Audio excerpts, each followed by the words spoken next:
আমার বিয়েতে উপহার দেয়নি, আমার পেজেই গেলে আপনারা পাবেন। বিয়ের 2 দিন পরে তার বাসায় দাওয়াত দেয়, তো আমি মিষ্টি টিষ্টি সমস্ত কিছু নিয়ে যাই। 2 দিন না, 1 দিন পর, সরি 1 দিন পরে দাওয়াত দেয় মোস্ট প্রবলি। মিষ্টি টিষ্টি নিয়ে যাই, তখন গিয়ে দেখি সেখানে এসে আমার জন্য একটা ডায়মন্ডের রিং, একটা গোলাপি কালার কি বলে এটা শাড়ি শাড়ি, এবং ইসের জন্য রাসেল মিয়ার জন্য কিছু shirt piece as a gift দেয়। বিয়ের দিন কিছুই দেয়নি। এবং দেখেন, রাসেল মিয়া ইন্ডাস্ট্রিতে কতদিন জানি না, আমি কিন্তু শিশুশিল্পী হিসেবে ইন্ডাস্ট্রিতে ছোট থেকে বড় হয়েছি মিডিয়াতে। প্রত্যেকটা মানুষ আমাকে চিনে, প্রত্যেকটা সাংবাদিক মহল চিনে, প্রত্যেকটা টিভি মিডিয়া, প্রিন্ট মিডিয়া আমাকে চিনে, আমার গান অনেক সিনেমাতে গিয়েছে। তো আমার জায়গায় একটু বিবেচনা করেন যে সে কিন্তু তার গার্ডিয়ান হিসেবে হেলেনা আপাকে দেখাইছে যে, এবং আপনারা বিয়ের লাইভটা দেখলেও দেখবেন, বিয়েটা তো পুরো অন লাইভে ছিল, সেখানেও কিন্তু হেলেনা আপাই ছিল তার একমাত্র লিগ্যাল গার্ডিয়ান। এবং এটাও বলেছে যে রত্না আপা, হেলেনা আপা, এখন কেউই আসলে কারো নাম নিয়ে আসতে চায় না, কেউ চায় না তাদের নাম আমি বলি। ঠিক আছে, বললাম না, বিপদের সময় আল্লাহই যথেষ্ট আমার জন্য, আর কারো দরকার নাই। বিষয় দেখেন, এতগুলো বড় বড় মানুষের সামনে এত বড় একটা বেইমানি করবে, এত বড় একটা চক্রান্ত করবে বা আমাকে ঠকাবে, এটা একটা মেয়ে বিশ্বাস করবে? এটা হাউ ক্যান পসিবল এতগুলো মানুষের সামনে? আপনারাই বলেন। কারণ ওখানে প্রত্যেকটা মানুষ যখন একজন মানে স্বনামধন্য নায়িকা বলছে এর চরিত্র ফুলের মতো পবিত্র, এর চরিত্র অনেক ভালো, আমি এর 12 বছর ধরে চিনি, অথচ এখন বলতেছে আমি তোরে চিনতাম মাত্র 2 বছর ধরে, আমি কি ওর বাইরের দিক দেখছি? তাহলে তখন কেন বিয়ের সময় আমাকে এই কথাটা বললেন?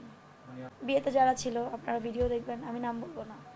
তারপরে পরবর্তীতে আসেন যে তারপরে হচ্ছে যে আরেকজন আছে, হ্যাঁ, সেও বলছে এখন নাম বলতে না। সবাই বলছে আমাদের নাম গণমাধ্যমে বলবা না, আমাদের ইমেজ আছে। আমি কারো ইমেজ নষ্ট করতে চাই না, কিন্তু আমার একটা প্রশ্ন, আপনারা যখন নিজ মুখে বললেন যে তার চরিত্র ফুলের মতো পবিত্র, কেউ তাকে 12 বছর চিনে, কেউ তাকে 8 বছর চিনে, কেউ তাকে 10 বছর চিনে, কেউ তার সাথে অনেক অনেক কাজ করেছে, আপনারা নিজেরা কি করলেন? সার্টিফিকেট দিলেন একটা এতিমের, সে প্রেজেন্ট হলো, সে এতিম, আপনারা সার্টিফিকেট দিলেন। এখন কি করলেন? আপনারাই আবার বক্তব্য চেঞ্জ করে নিয়ে আসতেছেন যে আমরা কি জানতাম এরকম হবে? ঠিক আছে, আমরা আমাদের নামটাম নিও না, তার পক্ষের যারা। এবং আমার পক্ষ থেকে আমার ভাই, আমি আমার ভাইয়ের নাম নিব না, বিকজ আমি তার সম্মানহানি করতে চাই না। মানে আমি নিজেই লজ্জিত যে আমার ভাইয়ের মেয়ে উকিল হয়েছে, আমি লজ্জিত। আমার পক্ষ থেকে যারা ছিল তারা কিন্তু ওকে বোঝানোর চেষ্টা করেছে অনেকবার। ও যখন গায়ে হাত তুলে মারে, আমি যখন ওভার দ্য ফোন জানাই, তখন ওভার দ্য ফোন ওকে বোঝানোর ট্রাই করা হয়েছে, বাট ও কিন্তু মানে নাই। আমার কথা হচ্ছে, যখন একটা নারী এতিম একটা মানুষকে বিয়ে করতেছে, আমার কিন্তু সবাই ছিল ভাইয়া বিয়েতে। আমার মা বলেন, আপনি ভিডিওটা দেখলে বুঝবেন, আমার মা, আমার বাচ্চা, আমার 2 বাচ্চা ছিল।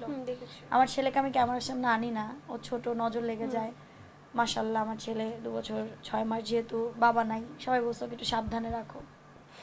তো আমার ফ্যামিলি থেকে সবাই ছিল, তার পরিবারের কেউ নাই, সে এতিম। তার একমাত্র গার্ডিয়ান যারা ছিল মিডিয়ার বোনেরা, তার বোনেরা কিন্তু বলেছে আমরাই হচ্ছি তার মানে কি বলে ক্যারেক্টার সার্টিফিকেট। এক কথায় যখন কেউ বলে যে আপু আমি আপনাকে 12 বছর ধরে চিনি, আপনার সঙ্গে 12 বছর ধরে উঠা বসা, তাহলে আপনি নিশ্চয়ই আমাকে ফেট দিচ্ছেন যে ইয়েস আমি এটা করতে পারি, এটা করা যায়। কি ভাইয়া? এখন কিন্তু সবাই সরে যাচ্ছে, এখন বলছে এই গণমাধ্যমে নাম বলবা না, গণমাধ্যমে নাম বলবা না।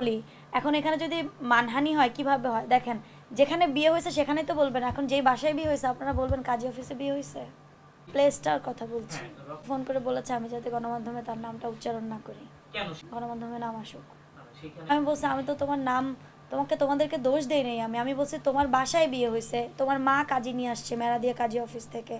আমি তো মানে তোমার হাজবেন্ড মানে দুলাভাই নিজে ওখানে সাক্ষী হিসেবে সিগনেচার করা, জাহাঙ্গীর ভাই, হেলেনা জাহাঙ্গীর আপার হাজবেন্ড, দুলাভাইয়েরও সিগনেচার করা যে সাক্ষী হিসেবে, এবং উকিল ছিল আমার পক্ষ থেকে।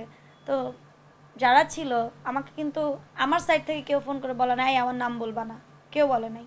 কিন্তু তার সাইড থেকে যারা ছিল তারা বলতেছে ফোন করে খবরদার বর্ষা, আমি চাই না এসব হোক, ইভেন তো আমাকে ঝাড়ি দিয়ে বলা হয়েছে, আমার কাছে সেটার এভিডেন্সও আছে।